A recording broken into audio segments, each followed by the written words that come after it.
Hi friends, today we're making roasted broccoli cheddar soup. Start by chopping broccoli florets into bite-sized pieces.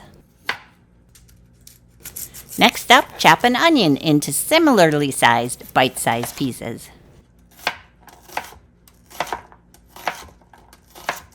Lay the broccoli, onion, and garlic cloves out on a baking sheet and give them a good drizzle of oil along with salt, pepper, and a nice pinch of grated nutmeg. Roast those in a 425-degree oven for approximately 20 to 25 minutes.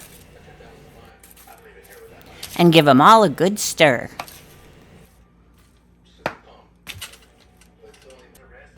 Now add all the roasted vegetables to a big stock pot or soup pot. I reserved a few for garnish.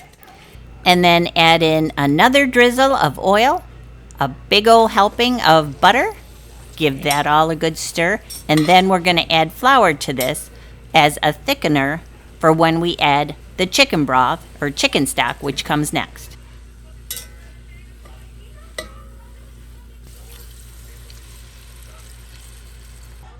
Give all that a good stir and you'll notice that it starts to thicken, and then I add in the remaining chicken broth.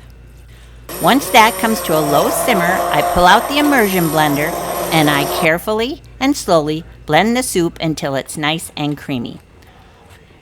After that, I grate cheese, white cheddar cheese and sharp yellow cheddar cheese. Add the cheese to the soup, give it a good stir so it melts, and then add additional salt and pepper to taste. A nice squeeze of lime juice will brighten the flavors and balance the soup. And the final touch is shredded Parmesan cheese to finish. It's time to eat. Get the full printable recipe at kudosKitchen by Renee.com.